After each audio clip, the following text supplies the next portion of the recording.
அனைவருக்கும் வணக்கம். இன்னைக்கான ஆன்மீக பதிவில் நம்ம பார்க்க போகிற ரொம்ப ரொம்ப முக்கியமான ஒரு பயனுள்ள தகவல் என்ன அப்படின்னு பார்த்தீங்கன்னா, சிவன்மலை ஆண்டவன் கோவில் அப்படிங்கிறத பற்றி நம்ம நிறைய விஷயங்கள் பார்த்துருக்கோங்க. காங்கேயத்தில் இருக்கக்கூடிய இந்த சிவன்மலை ஆண்டவன் கோவிலில் பார்த்திங்க அப்படின்னா உத்தரவு பெட்டி, ஆண்டவன் உத்தரவு பெட்டி அப்படின்னு ஒன்று இருக்குது. அது அந்த கோவிலினுடைய தனிச்சிறப்பு அப்படின்னு சொல்லலாம். இந்த சிவன்மலை ஆண்டவன் உத்தரவு பெட்டியில் பார்க்கும்போது வைக்கக்கூடிய ஒவ்வொரு பொருளும் பார்த்திங்க அப்படின்னா இந்த உலகத்தில், இந்த சமுதாயத்தில் மிகப்பெரிய அளவில் மாற்றத்தை ஏற்படுத்தும் அப்படின்னு சொல்வதுண்டு. ஆனால் தற்போது பார்த்தோம் அப்படின்னா சிவன்மலை முருகன் கோவிலில் பார்க்கும் பொழுது தைப்பூச தேரோட்டம் அப்படிங்கிறது வெகு வெகு விமர்சையாக நடைபெற்றிருக்குங்க. அது மட்டும் இல்லாமல் சிவன்மலை முருகர் கோவிலை பற்றி நாம் இன்னும் நிறைய விஷயங்கள் அங்கே நடக்கக்கூடிய ஒவ்வொரு விஷயங்களும் பார்த்தோம் அப்படின்னா பல நன்மைகளையும் பல அதிசயத்தக்க வகையிலையும் அமைகிறது அப்படின்னு சொல்லலாம். தற்போது தைப்பூசம் அப்படிங்கிறது உலகெங்கிலும் இருக்கக்கூடிய முருகர் கோவிலில் வெகு விமர்சையாக கோலாகலமாக நடைபெற்று முடிஞ்சிருக்க நிலையில் சிவன்மலை முருகன் கோவிலில் தைப்பூசத்தையொட்டி பார்த்தோம் அப்படின்னா தேரோட்டம் நடந்திருக்கு. இந்த தேரோட்டத்தில் ஆயிரக்கணக்கான பக்தர்கள் பங்கேற்றிருக்காங்க. அது மட்டும் இல்லாமல் இந்த சிவன்மலை ஆண்டவன் கோவிலில் இதுவரைக்கும் நடந்திருக்கக்கூடிய பல சுவாரஸ்யமான தகவலை இன்னைக்கு வீடியோவில் நாம் தெரிஞ்சுக்க போகிறோம்.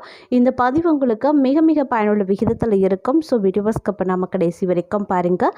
வீடியோக்குள்ளே போகிறதுக்கு முன்னாடி இது வரைக்கும் நீங்கள் நம்ம சேனலை சப்ஸ்கிரைப் பண்ணல அப்படின்னா உடனே சப்ஸ்கிரைப் பண்ணிக்கோங்க. அப்படியே பக்கத்தில் இருக்கக்கூடிய நோட்டிஃபிகேஷனுக்கான பெல் பட்டனையும் ப்ரெஸ் பண்ணிக்கோங்க. சரி நேயர்களே, வாங்க வீடியோக்குள்ளே போகலாம். காங்கேயம் அருகே இருக்கக்கூடிய சிவன்மலை சுப்பிரமணிய சுவாமி கோவில் தைப்பூச தேர் திருவிழாவையொட்டி தேரோட்டம் பார்த்திங்க அப்படின்னா செவ்வாய்க்கிழமை தொடங்கிச்சிருக்குங்க. இதில் பார்த்திங்கன்னா ஆயிரக்கணக்கான பக்தர்கள் கலந்து கொண்டு வடம் பிடித்து தேரை எடுத்திருக்காங்க. காங்கேயம் அருகே இருக்கக்கூடிய சிவன்மலை சுப்பிரமணிய சுவாமி கோவிலில் தைப்பூச தேர் திருவிழா வீரகாளியம்மன் கோயில் கொடியேற்றத்துடன் கடந்த பிப்ரவரி 2ஆம் தேதி தொடங்குச்சு. தொடர்ந்து பார்த்தோன்னா வீரகாளியம்மன் திருவிழா காட்சி, வீரகாளியம்மன் தேர் திருவிழா, வீரகாளியம்மன் மலைக்கோயிலுக்கு எழுந்தருளும் நிகழ்ச்சி, அடிவாரம் நஞ்சுண்டேஸ்வரர் கோயிலில் சுவாமி எழுந்தருளல், மைசூர் பல்லக்கில் மலைய சுவாமி வலம் வரக்கூடிய நிகழ்ச்சி, திருக்கல்யாண உற்சவம் அப்படின்னு பல்வேறு நிகழ்வுகள் நடைபெற்றிருக்கு. அது மட்டும் இல்லாமல் தைப்பூச திருவிழாவின் முக்கிய நிகழ்வான தேரோட்டம் செவ்வாய்க்கிழமை நடந்திருக்கு. இதையொட்டி பார்த்தோம் அப்படின்னா வெள்ளிக்கிழமை அதிகாலை 3:30 மணிக்கு பால், தயிர், பன்னீர், பஞ்சாமிர்தம் உள்ளிட்ட திரவியங்களால் சுவாமிக்கு அபிஷேகம் நடந்திருக்கு. தொடர்ந்து வேல் மற்றும் சேவல் கொடி கொண்டு தேவியருடன் சிறப்பு அலங்காரத்தில் மாலை 6 மணிக்கு ரதத்தில் சுவாமி எழுந்தருளியிருக்கார். அதுக்கப்புறமா மாலை 4 மணிக்கு தேர் வடம் பிடித்து இழுக்கக்கூடிய நிகழ்ச்சி நடந்திருக்கு. இதில் தமிழ் வளர்ச்சி மற்றும் செய்தித்துறை அமைச்சர் பல பேர் உள்பட பல முருக பக்தர்கள் இந்த நிகழ்ச்சியில் கலந்து கொண்டிருக்காங்க. அது மட்டும் இல்லாமல் முருகர் கோவில் அப்படின்னு சொன்னாலே பல்வேறு விஷயங்கள் சுவாரஸ்யமாக இருக்கும் அப்படின்னு சொல்லலாம். அதிலும் பார்த்திங்க அப்படின்னா சிவன்மலை முருகர் கோவிலில் பார்த்தோம் அப்படின்னா அதிசயத்தக்க பல விஷயங்கள் இன்றளவும் விளைவிட்டிருக்கு அப்படின்னு சொல்லலாங்க. குன்று இருக்கக்கூடிய இடமெல்லாம் குமரன் வீற்றிருப்பார் அப்படின்றதுக்கு ஏற்றவாறு எங்கெல்லாம் மலை பிரதேசங்கள் இருக்கோ அங்கெல்லாம் கண்டிப்பாக முருகர் கோவில் இருக்கும் அப்படின்னு சொல்லலாம். அந்த வகையில் பார்த்தோம் அப்படின்னா இந்த சிவன்மலை ஆண்டவன் கோவிலில் பார்க்கும் பொழுது ஆண்டவன் உத்தரவு பெட்டி அப்படிங்கிறது ரொம்ப ரொம்ப விசேஷமானது அப்படின்னு சொல்லலாம். இந்த ஆண்டவன் உத்தரவு பெட்டியில் வைக்கக்கூடிய ஒவ்வொரு பொருளுக்கும் பார்த்தோம் அப்படின்னா பல மகத்துவம் இருக்குது அப்படின்னு தான் சொல்லணும். சதுரகிரி மலையில் இருக்கக்கூடிய பெரும்பாலான அந்த மலை கோவில்கள் அப்படிங்கிறது ரொம்ப ரொம்ப மகத்துவம் பெற்றதாகவே இருக்கும் அப்படின்னு சொல்வதுண்டுங்க. அதே மாதிரி இந்த சிவன்மலை சுப்பிரமணிய சுவாமி கோவிலில் தைப்பூச தேரோட்டம் அப்படிங்கிறது ரொம்ப ரொம்ப விமர்சையாக நடந்து முடிஞ்சிருக்கு.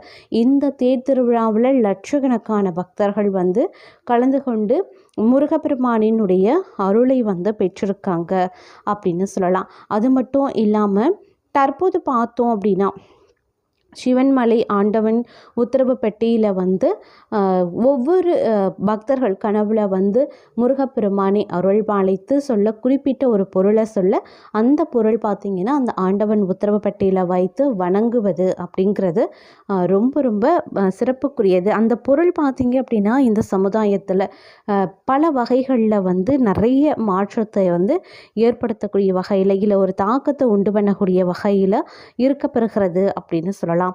இந்த பிப்ரவரி 15ஆம் தேதிக்கு பிறகு பார்த்தோம் அப்படின்னா இந்த கோவிலில் வைக்கப்பட்டிருக்கக்கூடிய பொருளினுடைய தாக்கம் அப்படிங்கிறது வந்து இந்த சமுதாயத்தில் இந்த உலகத்தில் வந்து மிகப்பெரிய அளவில் மாற்றத்தை கொண்டு வரக்கூடிய வகையில் அமைகிறது அப்படின்னு தாங்க சொல்லணும். அது மட்டும் இல்லாமல் தைப்பூசம் அப்படிங்கிறது வந்து வெகு விமர்சையாக நடந்த நிலையில் தைப்பூசத்தன்று சிவன்மலையில் உருவாக்கப்பட்டிருக்கக்கூடிய செய்திருக்கக்கூடிய சில விஷயங்கள் அப்படிங்கிறது வந்து மிகப்பெரிய அளவில் மாற்றத்தை கொண்டு வரும் அப்படின்னு வந்து சொல்லப்படுதுங்க.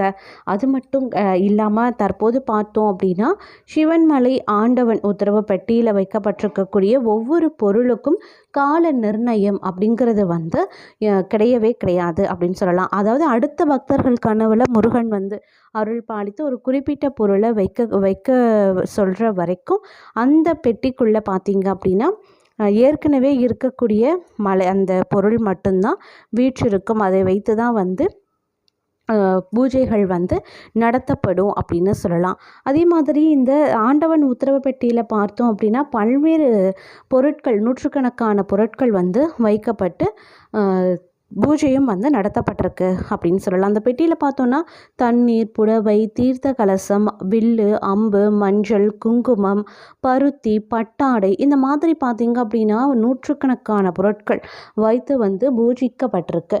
சிவன்மலை சுப்பிரமணிய சுவாமி கோவில் உத்தரவு பெட்டியில் தீர்த்த கலசத்தில் வந்து தண்ணீர் வைத்து பூஜை செய்யப்பட்ட போது சுனாமி எழுந்ததாக ஒரு தகவலும் இருக்குங்க. அதே மாதிரி ஒவ்வொரு பொருளும் பார்த்திங்க அப்படின்னா நல்லதாகவும் இருக்கலாம் அல்லது தீயதாகவும் வந்து இருக்கலாம் அப்படின்னு சொல்லலாம். ஏன்னா அந்த அளவுக்கு வந்து அந்த பொருள் இந்த உலகத்தில் மிகப்பெரிய அளவில் மாற்றத்தையும் ஒரு சைனையும் வந்து கொண்டு வரும் அப்படின்னு சொல்வதுண்டு. அதே மாதிரி வந்து தற்போது பார்த்தீங்க அப்படின்னா இந்த சுவாமி சுப்பிரமணிய கோவிலில் வந்து கலசத்தில் வந்து தண்ணீர் வச்ச மாதிரி 2000 ஆண்டுக்கு பிறகு சிவன்மலை உத்தரவு பெட்டியில் 5வது முறையாக தண்ணீர் வைத்து பூஜிக்கப்பட்ட போது பார்த்தீங்க அப்படின்னா வறட்சி, வெள்ளம் அப்படின்ற மாதிரியான நிகழ்வுகள் கூட நடந்திருக்கு அப்படின்னு சொல்லலாம். அதே மாதிரி காங்கேயம் அருகே இருக்கக்கூடிய சிவன்மலை சுப்பிரமணிய சுவாமி கோவிலில் வந்து சிவ வாக்கிய சித்தரால் பாடல் பெற்ற ஸ்தலமாக விளங்குது. இந்த சிவன்மலை கோவிலுடைய சிறப்புகளில் பிரசித்தி பெற்றது அப்படின்னு சொன்னால் ஆண்டவன் உத்தரவு பெட்டி சொல்லலாம். நாட்டில் ஏற்படக்கூடிய முக்கிய நிகழ்வுகளை முன்னதாகவே உணர்த்தியும் வருதுங்க. அது மட்டும் இல்லாமல் சிவன்மலை ஆண்டவர் பக்தர்களினுடைய கனவுல வந்து குறிப்பான உணர்த்தி அது சம்பந்தமான பொருட்களை உத்தரவு பெட்டியில் வைக்க சொல்லுவார். அந்த பொருள் பெட்டியில் வைப்பது அப்படின்றது வந்து தொன்று தொட்டு வழக்கத்தில் இருந்து வருகிறது அப்படின்னு சொல்லலாம். பக்தர் ஒருவர் கனவுல சிவன்மலை ஆண்டவர் வந்து குறிப்பிட்ட பொருளை கொண்டு வந்து தருமாறு கேட்டுக்கொள்வார். பக்தர் கூறக்கூடிய தகவலை அர்ச்சகர்களும் சுவாமி சன்னிதானத்தில் வந்து வெள்ளை மற்றும் சிவப்பு பூ வைத்து உத்தரவு கேட்பாங்க. வெள்ளை பூ வந்தால் மட்டும்தான் அந்த பொருள் வந்து கண்ணாடி பேழையில் வைத்து பூஜை செய்யப்படுது. இது வரைக்கும் இங்கே பார்த்தோம் அப்படின்னா நூற்றுக்கணக்கான பொருட்கள், அதாவது மண் துப்பாக்கி, ஏர்கலப்பை, ரூபாய் நோட்டு, புத்தகம், சைக்கிள், அரிசி, மஞ்சள், இளநீர், தங்கம், சர்க்கரை இப்படி எக்கச்சக்கமான நூற்றுக்கணக்கான பொருட்கள் வந்து வைக்கப்பட்டு பூஜையும் செய்யப்பட்டிருக்கு. ஆண்டவன் உத்தரவு பட்டியலில் வைத்து பூஜை செய்யப்படக்கூடிய பொருட்களினுடைய காரணமாக நாட்டில் அந்த பொருள் சம்பந்தமாக பெரும்பாலும் ஆக்கம், அப்படி இல்லைன்னா அழிவு போன்ற செயல்கள் நடைபெறுகிறது அப்படிங்கிறது ஐதீகம். தங்கம் வைத்து பூஜை செய்த போது அதனுடைய விலை உச்சத்தை தொட்டிருக்கு. மண் வைத்து பூஜை செய்த போது நிலங்களினுடைய மதிப்பு அதிகமாக இருக்கு.